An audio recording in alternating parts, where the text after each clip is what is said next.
And I'm Kirk. And today we have a couple of things we want to talk to you about. We want to talk about the future of Fortnite and what's next. We want to talk about streaming and the various platforms and what each of those are doing right now. And then lastly, we want to talk about Call of Duty and what their plans are for future releases of Call of Duty. Yeah, should be good. All right, so we're going to get into it.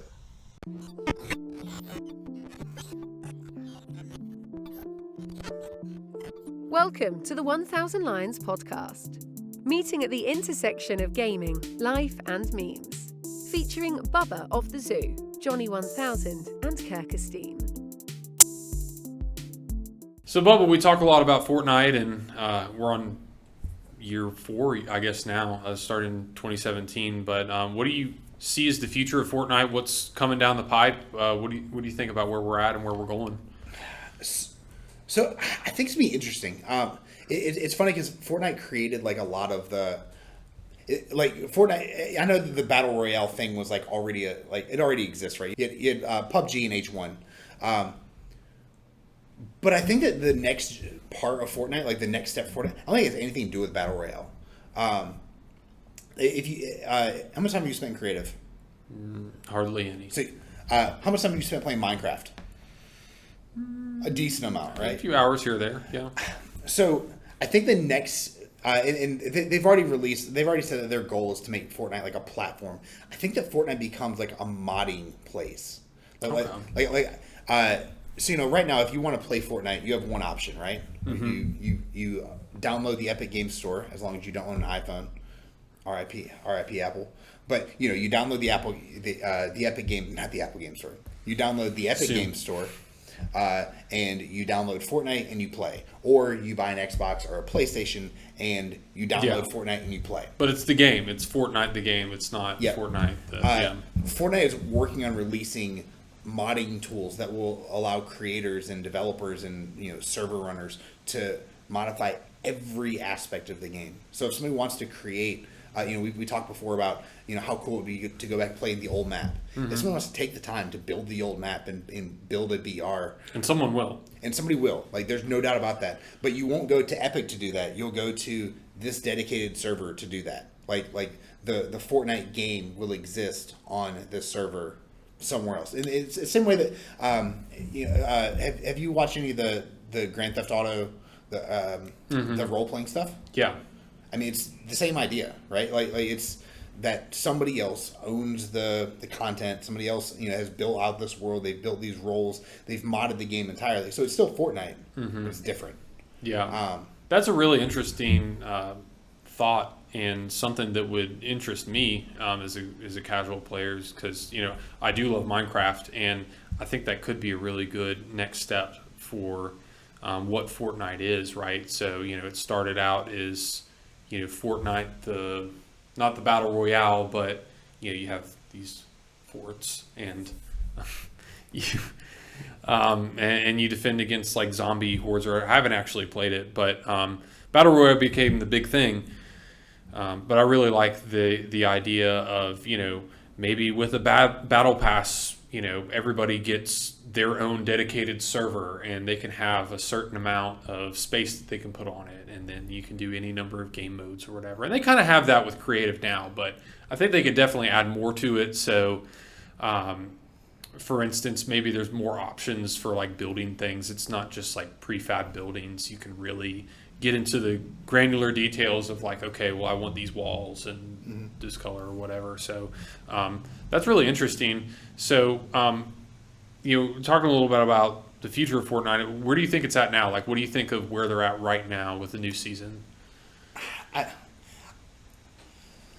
think that they're doing a lot of things right now. I think that Fortnite put themselves in a weird spot when they sold out for competitive, right? Like they made these massive investments in the tournaments and in the winners. And I think that by doing that, they created an incredibly aggressive player base. Mm-hmm. They created a younger player base. They created a group of people who, a 13-year-old kid watches, a 15-year-old Booga go up there and win, $3 million. It's like, wait a minute. I could do that. That's going to be me. It's like, man, $7.25 McDonald's. No, I'm good. I'm playing Fortnite. Yeah. Mom, Dad, here's my way out. So I think that Fortnite created this thing where like they created this hyper aggressive player base, and they introduced creative mode that allows them to practice for hours and and so like you saw this escalation. I think that where the game is right now, I think that Fortnite is trying to draw back from that. Like if you watch their prize pools are way down. They're doing a lot of things that I think are like the weapons right now. It sucks. Like the idea of going in and crafting a weapon, like it slows everything down. But I think that their goal is to drive away some of those like more hyper aggressive players, and maybe not drive them away, but like to keep them in box fights or to keep them in arena or to keep them make things a little weirder. I think that they're trying to go back to being weird, which you know, I mean, there's a time when you could have like balloons. I don't know. So I think that they're going that direction. And I don't know.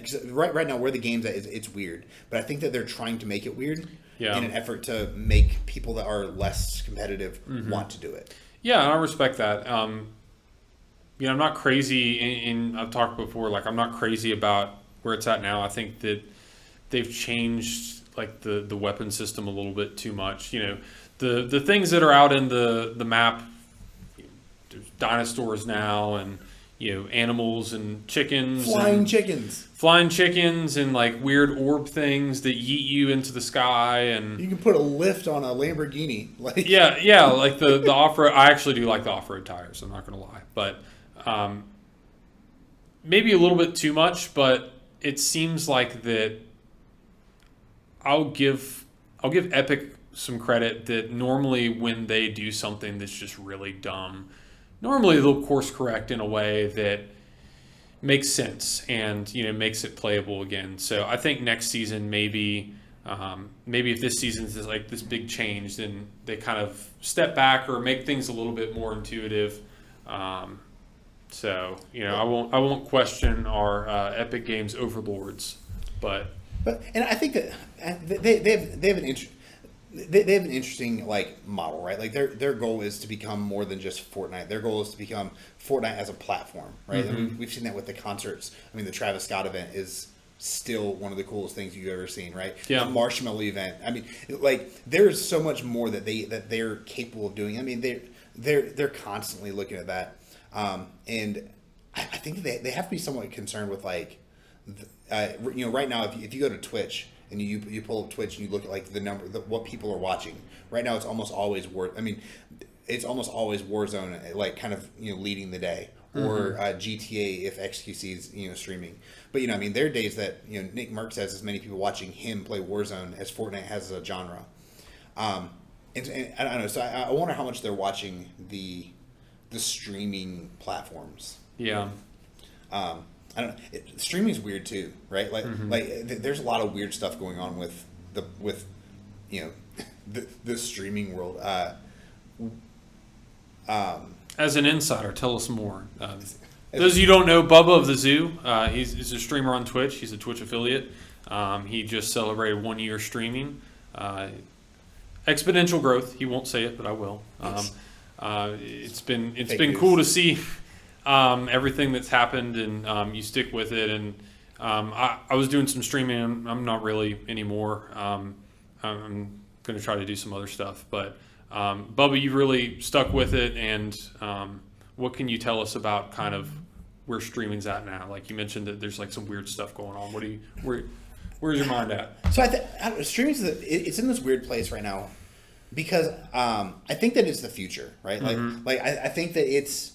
It's funny how, I think there was a time where you would as a kid you would get off school and you'd go and like hang out with your friends in the neighborhood, and I don't know why, like my kids don't play with any of the kids in the neighborhood. Like the kids in the neighborhood are like rarely outside, but I think that there's this culture now where it's like a kid will stream with his friends, like all the kid will stream, his friends are in his chat, like that's how they're hanging out. Oh man, I'm gonna play a game, and instead of just doing whatever, I'm gonna jump in and I'm gonna stream. My friends will watch me. But like, there's a lot of money to be made, and there are a lot of platforms that are in on this. So Microsoft tried with Mixer, and Mixer's RIP. But you have Twitch, you have YouTube, you have Facebook that's in on this. There's rumor that Dr. Disrespect was trying to start up his own, and that's why Twitch fired him. as a Twitch streamer, I don't know if I'm allowed to say Doctor Disrespect. I don't know. We'll figure this out later. But I don't know. So you mentioned you used to stream on Twitch. Like, if you were starting today, like where would you stream? Or let's ask you as a viewer. Like, do you ever watch streams anywhere? Honestly, like I probably don't. Like I'll tune into your stream occasionally, but Twitch.tv/Bubba the Zew. Yes, shameless plug. No, I haven't reached the point yet where I will regularly pull up a stream just to watch it. But I know a lot of people do, and it's a good way to kind of hang out, and you kind of get this. It's a cool feeling to talk with someone that's streaming and have this conversation with them, and they're talking to you, and whether they've got 3 viewers or 30 or 3,000 or whatever. Like, it's cool having that interaction and just kind of hanging out with people in that way. But it certainly seems where it's headed, and just kind of even if people just have it on in the background and they're just kind of doing other things, surfing the internet or whatever, and it's where people are at these days. It's interesting to me. So up till now, Twitch has kind of been like the daddy of streaming platforms, right? Like you didn't. If you were anybody who's anybody, you streamed to Twitch. It's just the way it is. People would have YouTube channels and then they would stream to Twitch. I mean, PewDiePie was doing that for a while, and then I think he had a deal to do it on like D Live or something. Somebody gave him a bunch of money to switch over.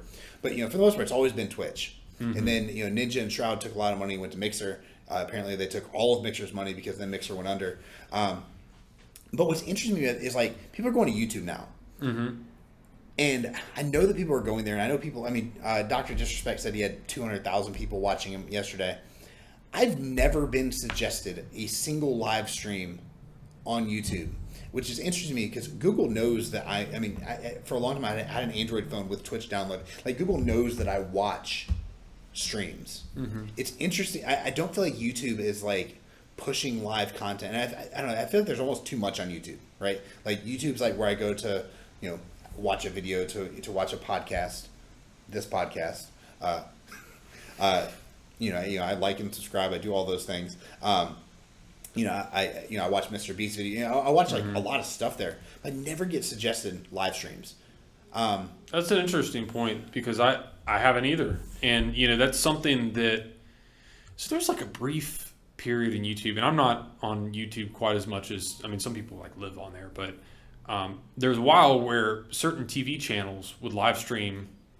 I don't think it was actually the TV channels, but there were live streams of certain TV channels on YouTube, and you could just watch it, and you might still can, but like you're absolutely right, and it is interesting. I don't know if that's just the streaming aspect is just on the back burner for them, and maybe they've got this community of content creators that are YouTube that they upload videos and they don't want to cannibalize them. I don't know.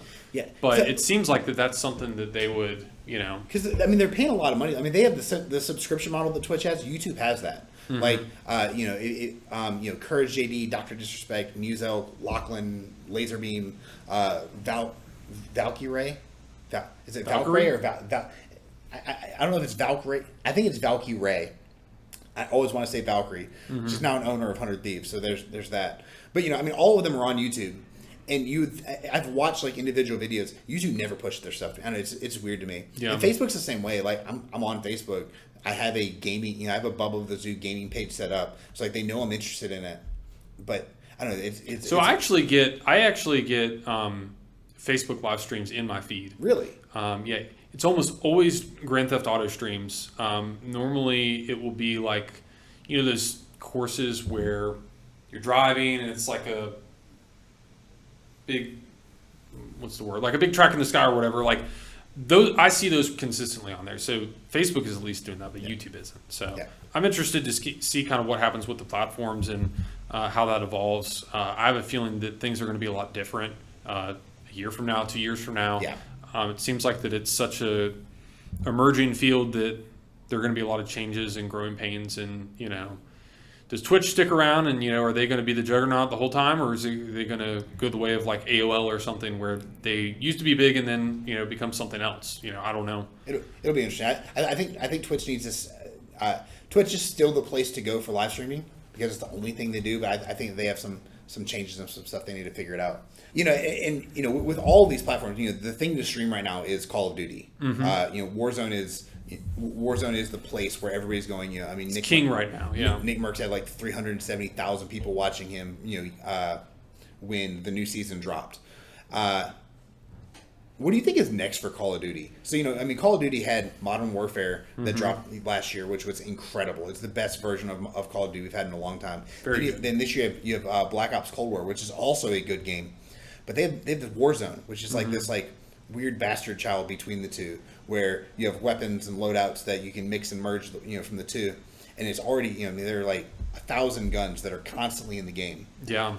What does that look like in November when Call of Duty inevitably drops another game? Like, do they drop another game? I think they're going to. I think they always have. I think they will. So my thought is, like, at some point they're gonna phase out Modern Warfare 2.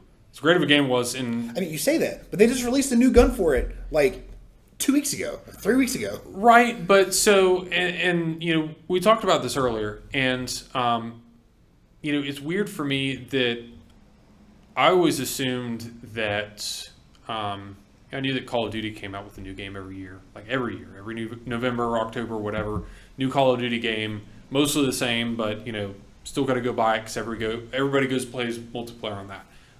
It's been different this time though. They dropped Cold War, but all of the weapons are still being fed through Modern Warfare 2. And so Modern Warfare 2, people still play it. It's still relevant. And so it will be kind of interesting. I think they're going to, maybe it's a new, more modern Call of Duty that replaces Modern Warfare, where it's like similar guns, but, I think at some point you've got to wipe the slate clean and have a new game. So, all of a sudden it's like people have to level up for, maybe it's the same weapons, but they've got to level them up again. I don't think they thought through this. They're going to be in this problem. It's like where people have paid for skins for Warzone, right? Yeah. And so you have to keep the skins in the game. But then you add a third game, or they paid for skins for these guns, and I don't know. It's interesting that skins can be transferred though. They can figure that out. No. A skin goes to one. There's an AUG in Modern Warfare and there's an AUG in Black Ops. If you have a skin for one, it's just for the one. Skin. It's not like Fortnite where you buy a skin, you can put it on every gun. It's gun specific. Okay. So it's. But they could go back in and if they wanted to. But I understand what you're saying. Operator, you've got all these. I know it's interesting. I don't think they expected Warzone to be what it is.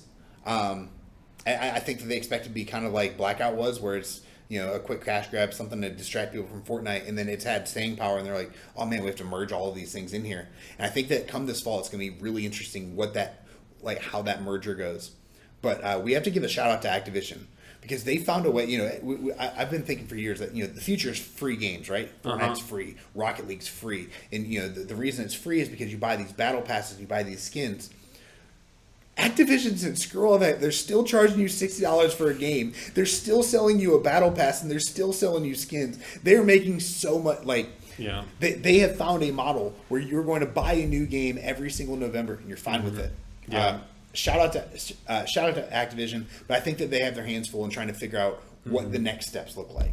I feel like I always thought a subscription model would make a lot of sense for some of these games that come out every year, like the sports games, Call of Duty, and you could even charge a little bit more, say, okay, hey, for instead of paying $60 at once, for a game that's going to last you all the year, you pay $5-6 a month, and you get.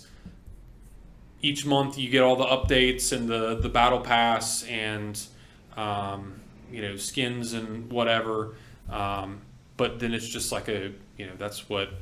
And even so, Fortnite, you don't need an Xbox Live subscription anymore to play Fortnite online. And it's the same thing with Rocket League. Activision could do something like that. It's hey, you can get exclusive access to our multiplayer servers and our Warzone servers, and it's like if they do it that way, then they could also. It seems like they could do kind of this free flowing, continuous game where they can just kind of change it. I mean, Fortnite's done that where they've phased in weapons, phased out weapons, and it's a little bit. It'd be more difficult with Call of Duty just because the weapons are so much more complex, and you've got all these attachments. But it will be really interesting to see what happens, because you're right.